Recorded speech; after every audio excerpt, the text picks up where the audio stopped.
नमस्कार, मैं हूं सानिया और आप देख रहे हैं डेन न्यूज। खबरों की शुरुआत करने से पहले आइए एक नजर डालते हैं उन खबरों पर जो बनी है आज की सुर्खियां।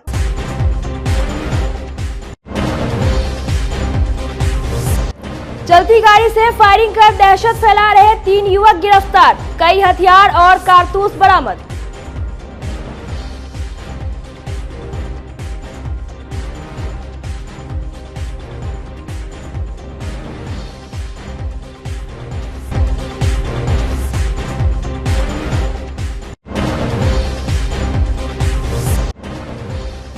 पति और बच्चे को छोड़ फरार हुई महिला को अब प्रेमी ने भी दिया धोखा।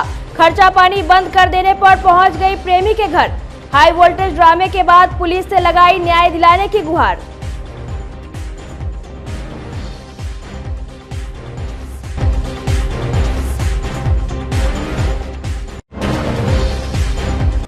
और तरह तरह के हथकंडे अपनाकर मुजफ्फरपुर पहुंच रही है विदेशी शराब की खेप। पुलिस भी हो जा रही है हैरान।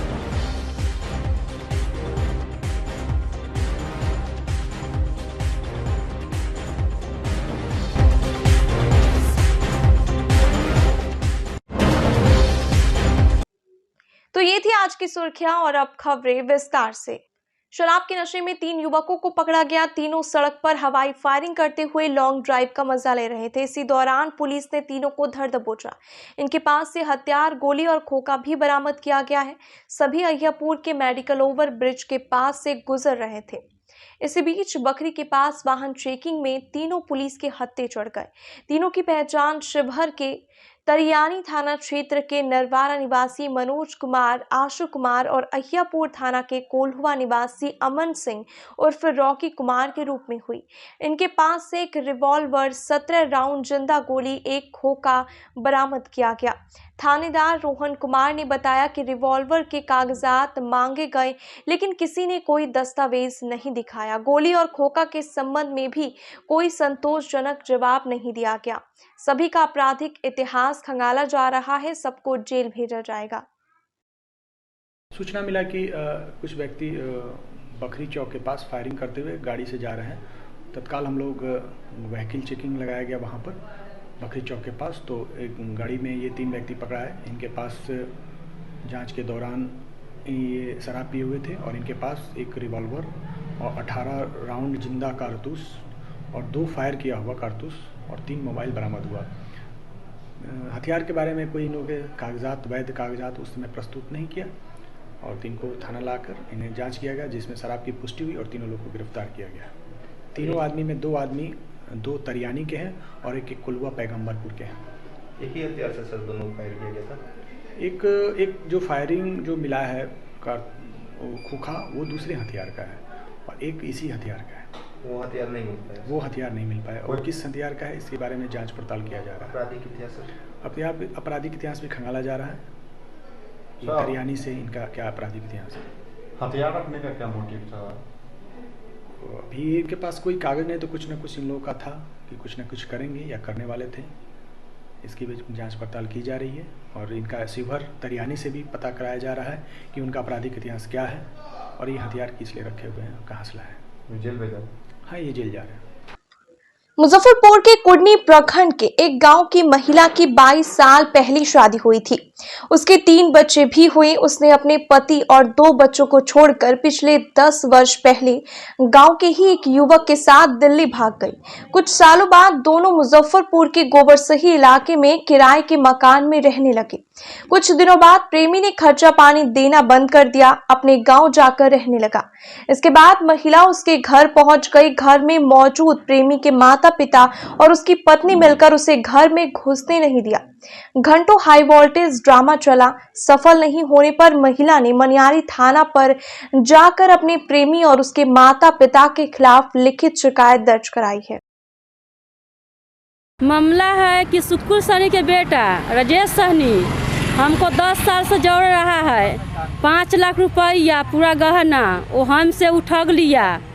अब बोल रहा है कि हम जोड़े नहीं रखेंगे, आपको जो करना है सो कीजिए, जहाँ जाना है सो जाइए, हमको पास आइएगा तो हम जान से मार देंगे। कितना लड़की के हम बेच दिए, कितना अपना बीवी के मार के फांसी लगा दिए, हमको कुछ नहीं किया थाना वाला। तभी आप कहाँ आए हुए? अभी हम उनको घर गए थे, वो लोग हमको मार के बेलगा दिया है, बोल रहा है कि हम तुमको नहीं रखेंगे कोई हालत पड़े, आपको जहाँ जाना है वहाँ जाइए। तब हम कहाँ जाएंगे? कितना दिनों से आप उसके साथ थे? 10 साल से है। तो आपके बाल बच्चा भी हैं क्या? हाँ, बाल बच्चा 2 गो है, दादा दादी के पास में, वो मेरे पास में है। तो अभी आप कहाँ आए हैं थाना पे? आए हैं यहाँ मनियारी थाना आए हैं। लिखित आवेदन देने? हाँ, लिखित आवेदन देने आए हैं। उनको देश हमको 5वां महीना में लड़का हुआ था, गुजर गया। हम यह चाहते हैं कि वो अब हमको स्वीकार करे, अब हमको रखे। मैंने कहाँ आपका थी? आप आशा भी थे सुनने में? हाँ, हम आशा काम कर रहे थे। छोड़ भी दिया? हाँ, छोड़वा दिया, वो भी छोड़वा दिया वो हमको मिल के। अभी कहाँ आए हैं? मनियारी थाना? हाँ, मनियारी थाना में आए हैं। आपने अभिनेता पंकज त्रिपाठी की फिल्म कागज तो जरूर देखी होगी, जिसमें एक व्यक्ति को दस्तावेजों में मरा हुआ घोषित कर दिया जाता है, जिसके बाद वह आदमी खुद को कागजों में जिंदा साबित करने के लिए सरकारी दफ्तरों का चक्कर काटते रहता है, लेकिन सालों बाद भी सरकारी कागज में वह जिंदा नहीं हो पाता। ऐसा ही हैरान करने वाला एक मामला मुजफ्फरपुर जिले से सामने आया है। कटरा की अजवार गांव की रहने वाली 66 वर्षीय वो दिमाया देवी अपने आप को जीवित साबित करने के लिए अधिकारियों का चक्कर लगाते लगाते थक चुकी है। इसकी वजह से उसे 1 साल से वृद्धा पेंशन योजना का लाभ भी नहीं मिल पा रहा है। परिजनों के गुहार के बाद भी अब तक ना तो रिकॉर्ड में सुधार किया गया है और ना ही दोषियों के खिलाफ कोई कार्रवाई की गई। महिला का कहना है कि दाने दाने के मोहताज हो गए हैं, किसी भी सरकारी योजना का लाभ नहीं मिल पा रहा है। जीवित होने के बावजूद सरकारी कर्मचारी मृत बता रहे हैं, जबकि सभी दस्तावेज उसके पास है। सरकारी कर्मचारियों की इस तरह की लापरवाही कोई पहली बार नहीं हुई है। इसके पहले भी इस तरह के कई मामले सामने आ चुके हैं। अब देखना है कि यह वृद्ध महिला खुद को जीवित साबित करने के लिए कब तक भटकती रहती है। भ गेलै से किया बंद भ गेलै तै ल क हम देनहुँ हैं। यह बात आर की हम कहू, 1.5 साल से बंद छै। तो कहलिए बेटा के जे कैला हमर बंद भ गेलै। हाँ, तो हम तो जिंदे छी, आ के घोषित क देलकै मरि गेलै। पदाधिकारी कहला कि मर गेला? हमरा तो क्यों नहीं कहल, अही में सुनै छियै। हमरा पेंशन खाली बंद है से जानै छी। कितने दिन से बंद है? हमारे 1.5 साल से बंद है। वृद्धा पेंशन का मामला और क्या मामला रहेगा? इतने दिन से कितना पदाधिकारी आए, सब फोटो खींच कर आँख का प्रॉब्लम है, अंगूठा का प्रॉब्लम है, सब लेकर के गए, और उसके बाद भी 1.5 साल से बंद है। हम दौड़ते दौड़ते ब्लॉक इधर उधर, मुखिया के यहाँ उधर उधर परेशान है, कोई काम नहीं हुआ। तब जा कर के मैं आपके माध्यम से अपना दे रहा हूँ। जांच करवाए तो क्या पता चला? मृत उसमें दिखा रहा है। कितनी उम्र है आपकी मम्मी की? 65-70 किलो। क्या नाम है आपका? पप्पू चौधरी। क्या मांग करते हैं? पेंशन का वही चालू हो जाना चाहिए, और क्या मांग रहे हैं? कितने दिनों से बंद? 1.5 साल से कम से। 146 सांसदों से निलंबन से भड़के विपक्षी गठबंधन के नेताओं ने शुक्रवार को मुजफ्फरपुर समाहरणालय में जमकर प्रदर्शन किया। राजद विधायक निरंजन राय ने कहा कि संसद में विपक्ष की बात नहीं सुनी जा रही है। सत्ता पक्ष का विरोध करने पर विपक्षी सांसदों को निलंबित कर दिया जा रहा है, जो कहीं से उचित नहीं है। यह विरोध प्रदर्शन लगातार जारी रहेगा। उन्होंने कहा कि जनता को दिखाना चाहते हैं कि सरकार किस तरह से संसद चला रही है। सत्ता पक्ष लोकतंत्र को बर्बाद करने में लगी है। वहीं कांग्रेस जिला अध्यक्ष अरविंद कुमार मुकुल ने कहा कि मोदी सरकार की यह हिटलर शाही इंडिया गठबंधन नहीं चलने देगी। मौके पर अन्य विपक्षी दलों के नेता भी मौजूद रहे।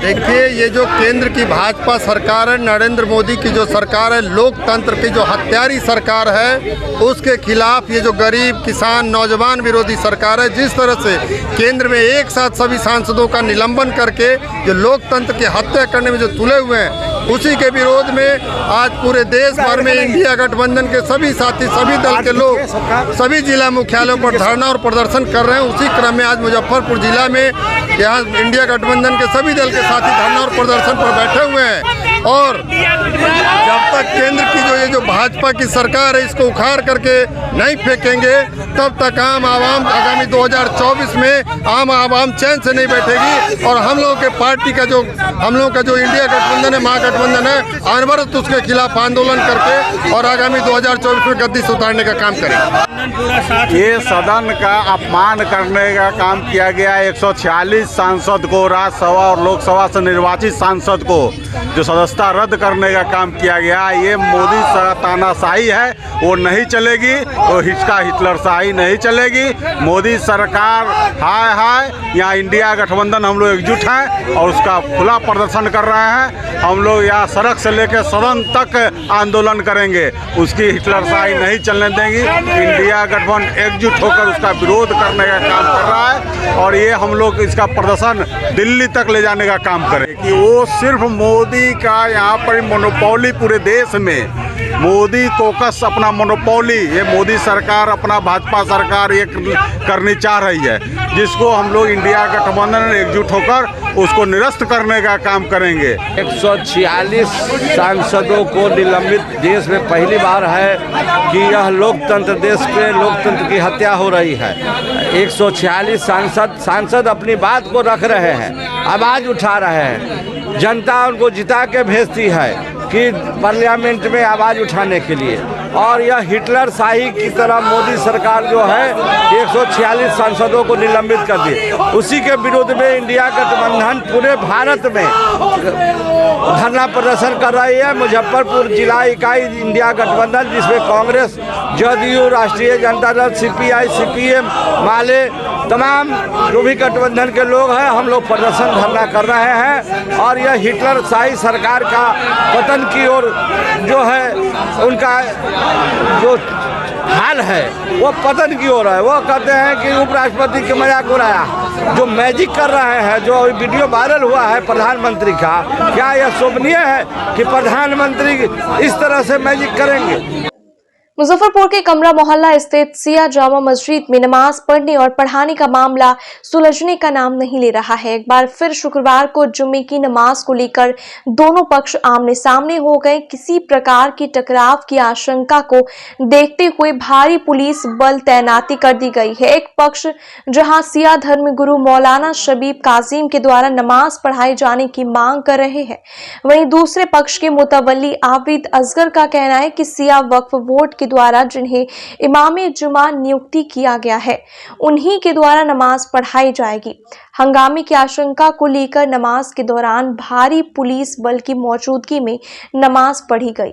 नगर थाना अध्यक्ष विजय कुमार सिंह ने कहा कि दोनों पक्ष को समझाया गया, उसके बावजूद दोनों पक्ष अपनी बात पर अड़े हुए हैं।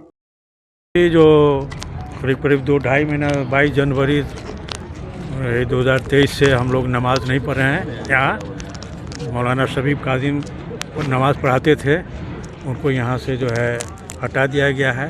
हालांकि शरीयत के मुताबिक नमाज जुमा जो पढ़ाते हैं उनको कोई हटा नहीं सकता है, उन्हीं को पढ़ाना है। अगर उसके बदले में अगर कोई पढ़ाता है तो वो नाजायज़ है, वो नमाज जायज़ नहीं है। और आप देख रहे हैं कि इतने मजमा लोग हैं, इतने लोग समझे कि यहाँ नमाज से महरूम है, नमाज नहीं पढ़ पा रहे हैं। नहीं, इसीलिए हम लोग प्रशासन को भी जो है ये कहा कि भाई हम लोग को नमाज़ पढ़ने की इजाज़त दीजिए, प्रशासन के संरक्षण में हम लोग नमाज़ पढ़ें। इसलिए कि बार बार हम लोग पर यह कहा जाता है कि ये लोग दहशतगर्द हैं, ये लोग कब्ज़ा करने आते हैं और हम लोग पर जो है प्रशासन की तरफ से लाठीचार्ज हो जाती है। इसलिए हम लोगों ने प्रशासन को पहले ही बता दिया कि आप लोग मुस्तैद रहिए और आप लोग जैसा कहिएगा वैसे हम लोग, चूँकि सिर्फ नमाज़ पढ़ना हम लोग चाहते हैं। स्टेट से इसकी शिकायत की आपने बोर्ड से? जी, कपूर में की हुई है शिकायत? जी हाँ, सब जगह। वहाँ से क्या? वहाँ कुछ नहीं, कोई इसका आश्वासन नहीं। लिखित रूप में अभी दिया गया, लेकिन इसका कोई आश्वासन नहीं। आज आप लोग कितने लोग हैं जो बाहर? जी हाँ, देखिए हम समझते हैं कि 300 से लगभग 250-300 से कम लोग नहीं होंगे। अभी आप लोग नमाज पढ़ने का प्रयास उसमें किया? विवाद कोई किसी पक्ष के बीच में नहीं है। नमाज अदा हुई है, होती रहेगी, आगे भी होती रहेगी। कोर्ट हम 10 साल तक जो अतिक्रमण हुआ, हाई कोर्ट से जजमेंट है हाई कोर्ट का, इस वजह से हम मुतवल्ली हैं। हम इमाम साहब को नियुक्त किए हुए हैं, वो नमाज़ पढ़ा रहे हैं, आज भी पढ़ाया है। इंडिविजुअल किसी को भी मस्जिद में आने पर रोक नहीं है, हाँ। लेकिन अतिक्रमणकारी जो लोग हैं जिनका कोर्ट ने नाम दिया वो नमाज नहीं पढ़ा सकते हैं किसी भी हालत में। दो नमाज नहीं हो सकती है। ये कब तक पुलिस अभिरक्षा में नमाज पढ़ाई? पुलिस अभिरक्षा का कोई सवाल ही नहीं होता है। हर फ्राइडे को लोग तो आए हैं यहाँ, नमाज पढ़ के चले गए। एक तो क्रिएट मोटिव ये है कि पुनः अतिक्रमण किया जाए। मोटिव नमाज पढ़ना होता तो नमाज पढ़ के लोग चले भी गए होते यार, समय क्या होता है नमाज में। लेकिन मोटिव ये है कि हम पुनः अतिक्रमण कर लें, यही मोटिव है। कहना है कि इमाम के पीछे हम नहीं पढ़ सकते, इमाम के पीछे हम नहीं पढ़ सकते, आप उनका जो इमाम है उनके पीछे पढ़ेंगे। तो यहाँ वही नमाज पढ़ाएंगे जिनको हम इमाम नियुक्त किए हैं, दूसरा इमाम यहाँ अलाउड नहीं हो सकता है। आज किस बात का विवाद था? विवाद कोई विवाद नहीं। वो लोग आए झुंड आके, मोटिव ये अगर नमाज पढ़ना आते हैं, इमाम साहब ने नमाज पढ़ाया है, सब लोग नमाज पढ़ लेते आके। मोटिव तो था पुनः अतिक्रमण करने का, नमाज पढ़ने का मोटिव नहीं था। किसी पर रोक नहीं है।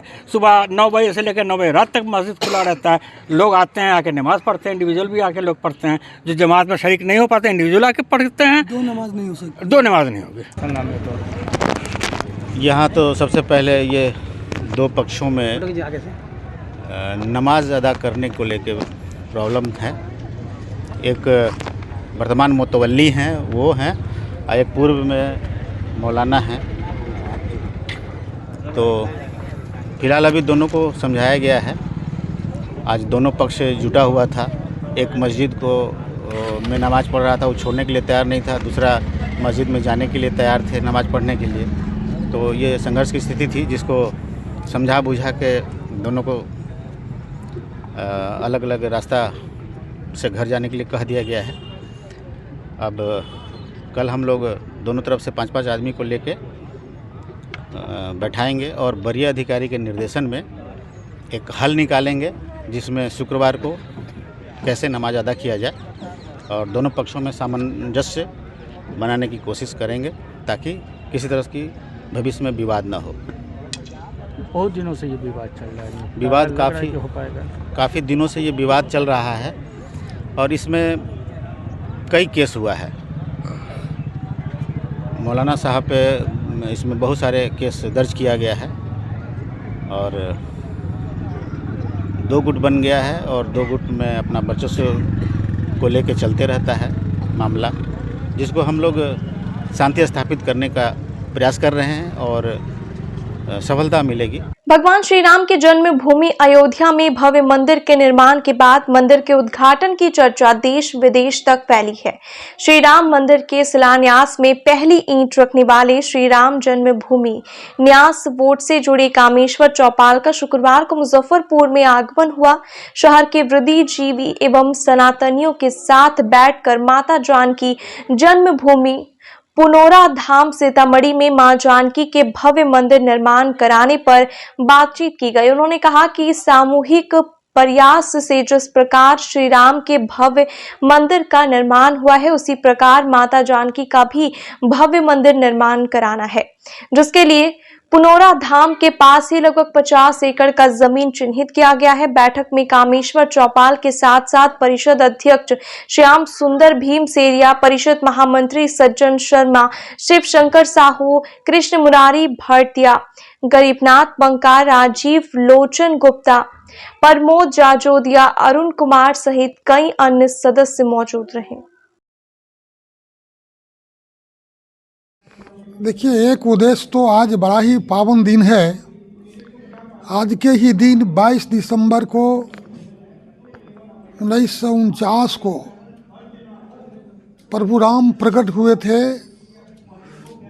अयोध्या में, अपने उस पावन स्थान पर में, जहाँ पर आज भव्य और दिव्य मंदिर बन करके तैयार हो रहा है। 24 तारीख को गर्भगृह में राम का प्राण प्रतिष्ठा होगा नए विग्रह का। तो उस पावन दिन पर एक नया संकल्प लेकर हम लोग चले हैं कि आज का दिन शुभ है।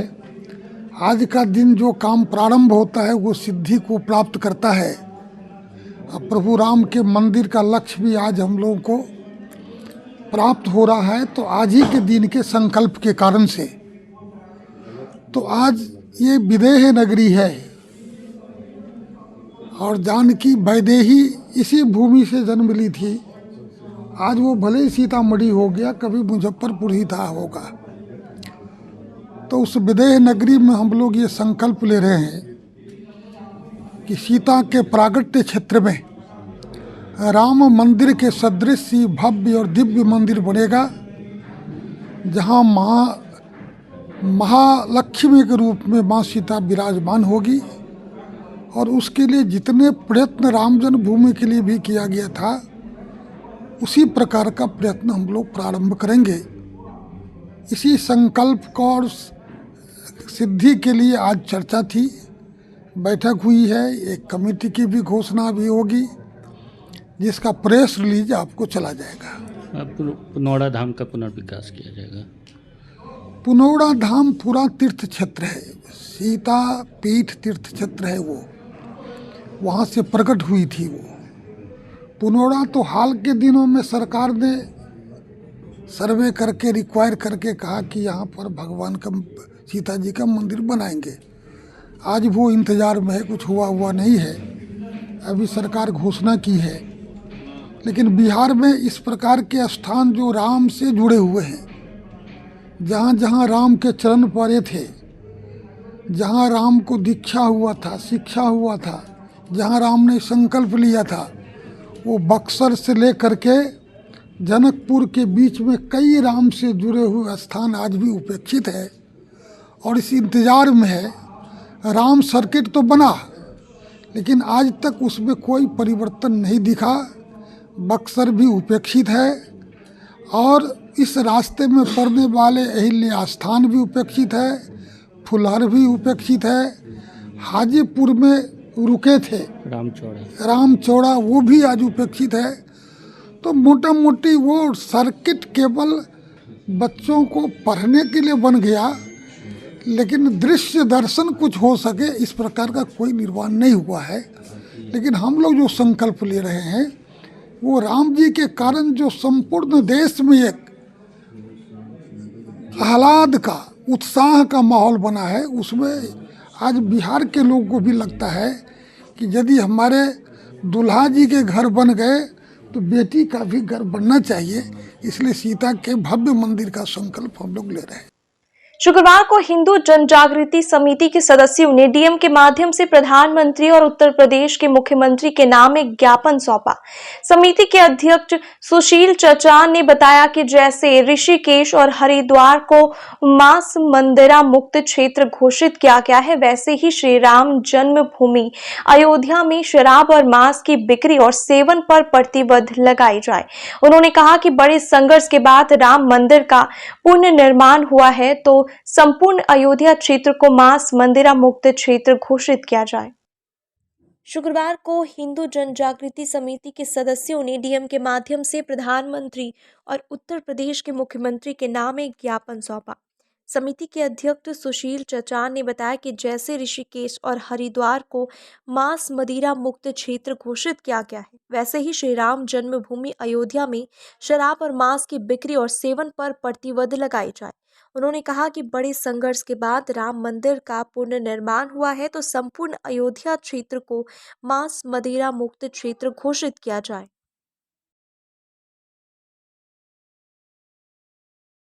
आज हम लोग 2 ज्ञापन दे रहे हैं। एक माननीय प्रधानमंत्री नरेंद्र मोदी जी को हलाल सर्टिफिकेशन के बारे में हम लोग एक ज्ञापन दे रहे हैं कि अलग अलग प्रोडक्ट पे जो हलाल का सर्टिफिकेशन किया जा रहा है, ये एक प्राइवेट संस्था के द्वारा किया जा रहा है, जबकि सरकार की अपनी व्यवस्था है FSSAI के माध्यम से सरकार उसका प्रमाणीकरण करती है। तो कोई भी प्राइवेट संस्था कैसे कर सकती है? इसके बारे में हम लोग एक विरोध पत्र दे रहे हैं। माननीय यूपी के जो मुख्यमंत्री हैं, वहाँ इस पर प्रतिबंध लग गया है, तो सारे देश में इस पर प्रतिबंध लगे, इसका हम लोग प्रयास कर रहे हैं। एक अलग माननीय मुख्यमंत्री योगी आदित्यनाथ जी को एक ज्ञापन हम लोग भेज रहे हैं कि जैसे ऋषिकेश और हरिद्वार यहाँ पे मांस मदिरा मुक्त क्षेत्र घोषित किया गया है, वैसे ही अयोध्या, जहाँ हम लोग के बड़े संघर्ष के बाद हम लोग एक राम मंदिर का पुनर्निर्माण हुआ है, तो उस संपूर्ण अयोध्या क्षेत्र को मांस मदिरा मुक्त क्षेत्र घोषित किया जाए। ये हम लोग की मुख्य मांग है। फाइलेरिया जांच के लिए मुजफ्फरपुर में गुरुवार से नाइट ब्लड सर्वे शुरू हो गया। रामबाग स्थित कालाजार अस्पताल से इसकी शुरुआत हुई। जिला वेक्टर जनित रोग नियंत्रण पदाधिकारी से अपर निर्देशक डॉक्टर सतीश कुमार ने बताया कि सर्वे में 20 वर्ष से ऊपर के लोग शामिल होंगे। सर्वे 23 दिसंबर तक चलेगा। यह रात के 8:30 से 12 बजे तक होगा। 40 जगहों पर सर्वे किया जाएगा। जिले में फाइलेरिया के 17,000 मरीज हैं। वेक्टर रोग नियंत्रण पदाधिकारी पुरुषोत्तम कुमार ने बताया कि मीनापुर में फाइलेरिया रोग के इस सर्वे का उद्घाटन किया गया। शहरी पीएससी कन्होली के दीपक कुमार ने बताया कि पीएससी पर भी सर्वे की शुरुआत की गई। वहीं सरिया प्रखंड के मुंगौली स्थित आंगनबाड़ी केंद्र पर 125 लोगों का ब्लड सैंपल लिया गया। पारू में पहले दिन 175 लोगों का सैंपल लिया गया। यहाँ एनबीएस नाइट ब्लड सर्वे का आयोजन किया गया। नाइट ब्लड सर्वे में फलेरिया का जांच होता है। फलेरिया बहुत ही एक भयानक बीमारी जिसे हाथी पाँव होता है। इसके टेस्ट के लिए यहाँ आयोजन किया गया है, जिसमें 21 से 23 तक ये हमारा दिनांक 21 से लेकर 23 तक चलेगा। और इसमें 300 हम लोग को सैंपल लेना है। उस सैंपल से हमको ये मालूम करना है कि हमारे ज़िले में कितने पॉजिटिव केसेज है। उसके अकॉर्डिंग हम लोग को जो एमडीए राउंड 10 फरवरी से स्टार्ट होगा, उसमें हम लोग दवा सर्वजन घर घर खिलाने का काम करेंगे। हमारे कन्हौली पीएससी के अंतर्गत 2 जगह, एक रैंडम साइट, एक सेंटिनल साइट का चयन किया गया है, जो एक वार्ड 41 में है, एक वार्ड 46 में है। आपका परिचय? मैं अविनाश कुमार, पिरामल फाउंडेशन। 2 बच्चों की विधवा मां ने एक कुंवारे लड़के से मंदिर में शादी कर ली। इस शादी के बाद से इलाके में कौतूहल बना हुआ है। ऐसा मुजफ्फरपुर के साहेबगंज विशुनपुर पट्टी वार्ड नंबर 5 में हुआ है। विशुनपुर पट्टी निवासी बनारस महतो की पुत्री कबूतरी देवी ने बताया कि 14 साल पहले देवरिया थाना के बंगड़ा मूजा गांव में उपेंद्र महतो से उसकी शादी हुई थी। 7 माह पूर्व उपेंद्र महतो की मौत हो गई। इसके बाद उसके ससुराल वाले मार पीट कर उसे घर से बाहर निकाल दिए, जिसके बाद वह अपने मायके में रह रही है। ससुराल के ही पंकज नामक युवक से महिला का पहले से प्रेम संबंध चल रहा था। शुक्रवार को विशुनपुर पट्टी ब्रह्मस्थान मंदिर में दोनों ने शादी कर ली। विधवा महिला को 2 बेटे हैं। महिला कबूतरी देवी ने बताया कि उसके ससुराल में पंकज आता जाता था। उससे संपर्क होने पर प्रेम बढ़ता गया। मायके वालों ने भी शादी कर लेने पर अपनी सहमति जता दी, लेकिन लड़के के परिजनों ने इसका विरोध किया। इसके बावजूद दोनों पुलिस की मौजूदगी में शादी कर ली।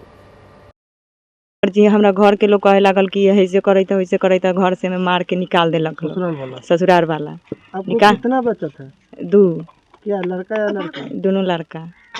कितना साल के है दोनों? एगो बाटे 6 साल के, एगो बाटे 3.5 साल के। क्या नाम है दोनों का? एगो के अमित कुमार, एगो के प्रिंस। तो निकाल दिया ससुराल वाला, उसके बाद अपने मायके रहता? हाँ, मायके रह के तो हमारा घर के लोग हुए तो हम लोग दासा करने लगा था, मजबूरी पर शादी किए। कहाँ का लड़का साहब शादी किया है? मुझे का लड़का है। मुझे का? हाँ। पहले से कुछ प्रेम प्रसंग चल रहा है? हाँ, पहले से रहे तो एकदम हम गलती कर ले रही, भाग गए रही तो लोग पकड़ के ले आए रहे लोग। तब ले अलग लोग तो हम फिर अपना घरे अथी से पर रहे लगली। तो ये लड़का कहलक कि तोर बेकत मर गए तो हम शादी करके हम तोरा लड़का के खेवा खर्च दे। हम आपको पति था उसी समय या भागी थी कि ना रहे तब ही? अच्छा, इसी के साथ? हाँ, तो ये मर गया तो हम शादी किए इसे। क्या नाम है इसका लड़का जो आज शादी किया है? पंकज कुमार। पिता का नाम? चनारमा महतो। मुझे क्या है? हाँ। इससे फर्स्ट बार आपको कहाँ मुलाकात हुआ और कैसे हुआ?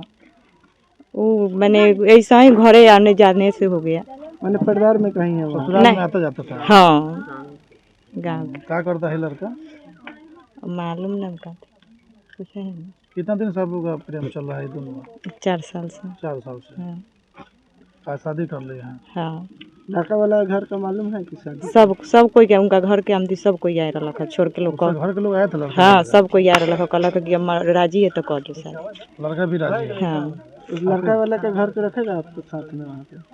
हम मालूम ना अब लोग रखी कि ना रखी। अब से आप ही बोल रही है कि राजी था लोग? लड़का राजी बा, ओकर घर वाला अलग है तो से छोड़ के चल गए हैं।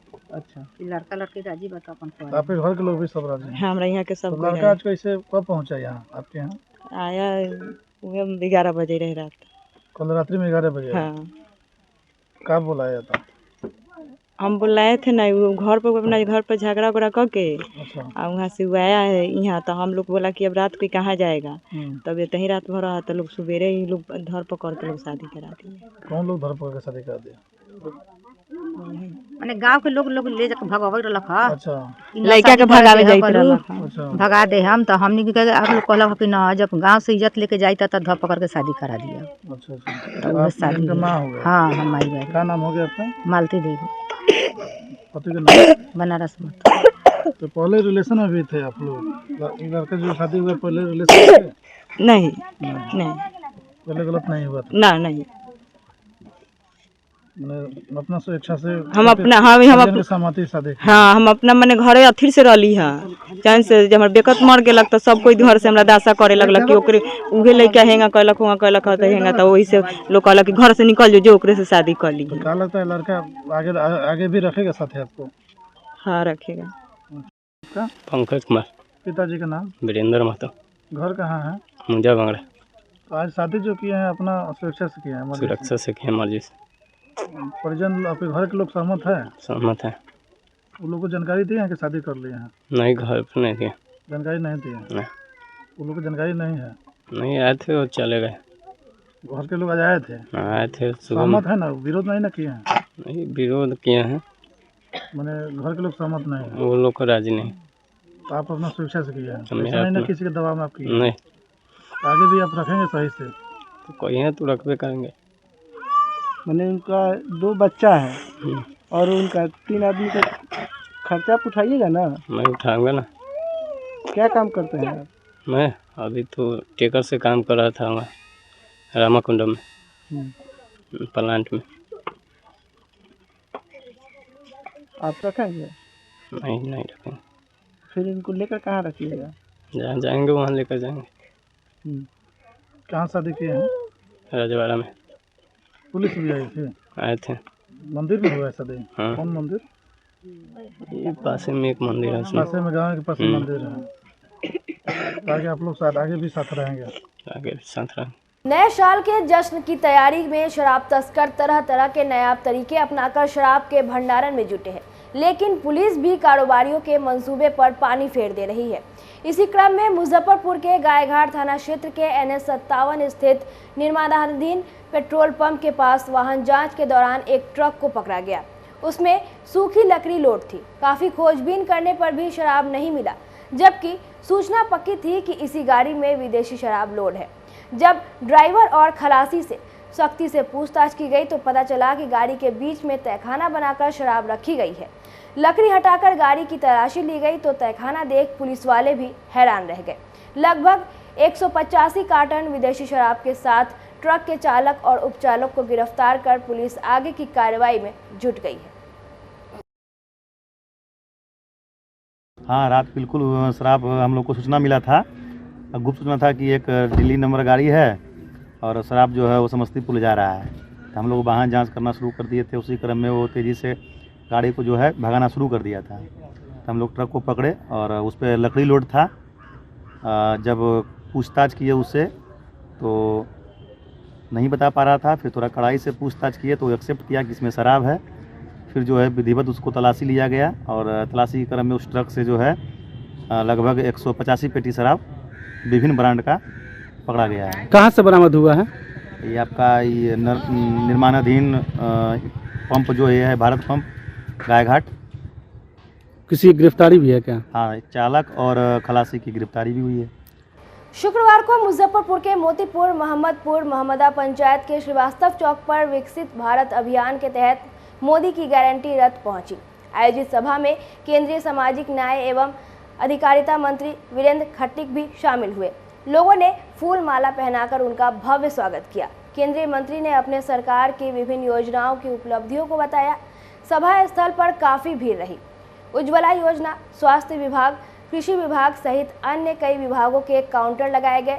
लोगों की समस्याओं का समाधान होते रहा। मौके पर स्थानीय विधायक अरुण कुमार सिंह, भाजपा जिला अध्यक्ष रंजन कुमार, प्रखंड विकास पदाधिकारी, प्रखंड कृषि पदाधिकारी, प्रखंड स्वास्थ्य पदाधिकारी वरुराज, भाजपा मंडल अध्यक्ष श्याम बाबू कुशवाहा, मनोज कुमार सिंह, राजेश सिंह, मुन्ना सर्वेश, अजय पासवान सहित सैकड़ों भाजपा कार्यकर्ता मौजूद रहे। उद्देश्य है मोदी की गारंटी वाली गाड़ी विकसित भारत संकल्प यात्रा देश के सभी राज्यों में सभी जिलों इस यात्रा के माध्यम से सरकार ने पिछले 2014 के बाद में मोदी जी का जो पहला कार्यकाल था वो कल्याणकारी योजनाओं के लिए बताऊँ रखो भाई, दूसरा वाला जो कार्यकाल है वो विकासात्मक गतिविधियों को आगे बढ़ाने का। इस मोदी की गारंटी वाली गाड़ी के माध्यम से विकसित भारत संकल्प यात्रा के माध्यम से जो हमारे विभिन्न योजनाओं के लाभार्थी एक तो उनसे संपर्क करना, दूसरा जो लोग पात्र व्यक्ति छूट गए हैं उनके फार्म भराए जाने का काम भी विकसित भारत यात्रा के माध्यम से साथ ही साथ किया जा रहा है। चाहे वो आयुष्मान भारत योजना हो, चाहे वो उज्ज्वला योजना हो, चाहे वो स्वनिधि योजना हो, चाहे वो ड्रोन योजना कर लो भाई से उसकी जानकारी उपलब्ध कराकर दीदियों को योजना के साथ जोड़े जाने की योजना हो, प्रधानमंत्री आवास योजना हो, ऐसी सारी योजनाओं को प्रधानमंत्री की विकसित भारत संकल्प यात्रा के माध्यम से जन जन तक पहुँचाने की भारतीय जनता पार्टी का कार्यकर्ता केवल चुनाव के समय नहीं है बल्कि पूरे 500 साल 365 दिन लगातार जनता से सीधा संवाद संपर्क करते हुए देश के कई राज्यों में जाने का हमको जो अवसर मिला है। मैंने कर्नाटक में भी जाकर देखा, हरियाणा में जाकर देखा, महाराष्ट्र में जाकर देखा, उत्तर प्रदेश में, अभी बिहार में आया हूँ, अभी से 4 दिन बिहार में रहने वाला हूँ। जिस तरह से लोगों का उत्साह है इस मोदी की गारंटी वाली गाड़ी के कार्यक्रम के साथ जुड़ रहा है, विशेष रूप से तमिलनाडु में जहाँ पर भारतीय जनता पार्टी की सरकार नहीं है, या जम्मू कश्मीर में इतनी बड़ी संख्या में लाभार्थी जुड़ रहे हैं, माताएं बहनें जुड़ रही हैं, ये सचमुच अचंभित करने वाला दृश्य है कि मोदी जी के प्रति पूरे देश की जनता के मन में जो जनता दल यू शिक्षा प्रकोष्ठ की ओर से शुक्रवार को मुजफ्फरपुर के नवयुवक समिति ट्रस्ट सभागार में मिलन सह सम्मान समारोह का आयोजन किया गया। कार्यक्रम के दौरान शिक्षा प्रकोष्ठ का गठन भी किया गया। सभी सदस्यों को शॉल ओढ़ाकर और माला पहनाकर सम्मानित किया गया। मौके पर उपस्थित प्रदेश जदयू के महासचिव सह जिला संगठन प्रभारी जागेश्वर राय ने उम्मीद जताते हुए कहा कि जिला जनता दल यू शिक्षा प्रकोष्ठ अच्छा कार्य करेगी और जदयू का विस्तार होगा। आगामी लोकसभा चुनाव को लेकर उन्होंने कहा कि पार्टी 1 साल पहले से ही इसकी तैयारी शुरू कर दी है। बिहार के सभी 40 लोकसभा सीटों पर इंडिया गठबंधन की जीत होगी। इसके साथ ही उन्होंने एक बार फिर नीतीश कुमार को प्रधानमंत्री मटेरियल बताते हुए कहा कि पूरे देश में उनका कोई ऑप्शन नहीं है। मौके पर प्रदेश जदयू के महासचिव रामेश्वर सहनी, मदरसा बोर्ड के सदस्य प्रोफेसर शब्बीर अहमद, प्रदेश जदयू के महासचिव नरेंद्र पटेल, जदयू नेता शिशिर कुमार नीरज सहित कई अन्य वरिष्ठ जदयू नेता मौजूद रहे। जिला का शिक्षा प्रकोष्ठ का गठन हुआ। इस गठन में आज हमको आमंत्रित किया गया। हमको पता नहीं था कि इतना अच्छा कार्यक्रम इनका होगा। बहुत संगठनात्मक ढांचा और हम देखें यहाँ पे, और सभी लोग शिक्षाविद हैं और सभी लोग संभ्रांत परिवार से आए हैं और सभी लोगों का विचार मैंने अभी देखा है, बहुत ही उत्तम है। बहुत कार्यक्रम इन लोगों के का अच्छा होगा जिला में, और जनता दल यू का नाम भी होगा और उसके कार्यक्रमों का प्रचार प्रसार होगा। ये मेरी शुभकामना है और बहुत बहुत बधाई आज नए लोगों को दिया मैं। अगले साल चुनाव भी है, उसका क्या तैयारी है?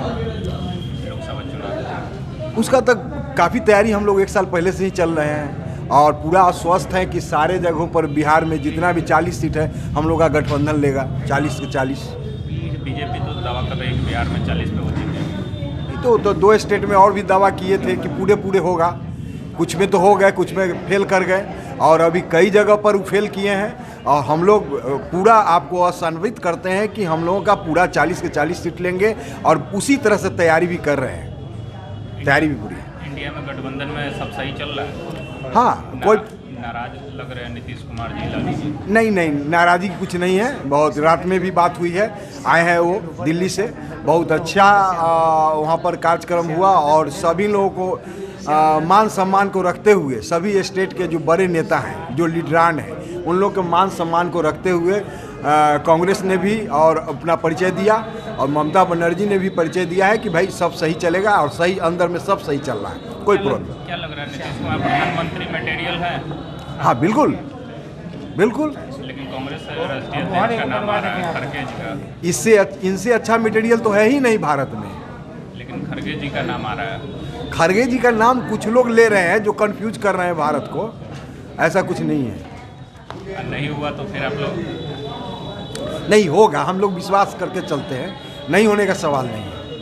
शुक्रवार को सूक्ष्म लघु एवं मध्यम उद्यम मंत्रालय एमएसएमई के पदाधिकारियों की ओर से चैम्बर ऑफ कॉमर्स में उद्यमियों के बीच विभिन्न स्कीमों के संबंध में जानकारी देने को लेकर बैठक की गई।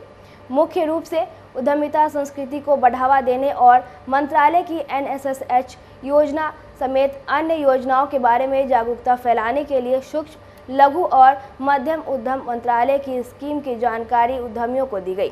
एमएसएमई के ज्वाइंट डायरेक्टर CSS राव ने बताया कि उद्योगों के विकास के लिए पर्याप्त अवसर एमएसएमई उपलब्ध कराता है और इन इकाइयों को फलने फूलने की ज़रूरत सहायता प्रदान करते हैं। उन्होंने एमएसएमई क्षेत्र को सशक्त बनाने के लिए सरकार की विभिन्न योजनाओं की अहमियत बताई और कहा कि इस सम्मेलन के माध्यम से मुजफ्फरपुर जिले के उद्यमी नवीनतम विचारों और व्यापार संभावनाओं की तलाश करेंगे।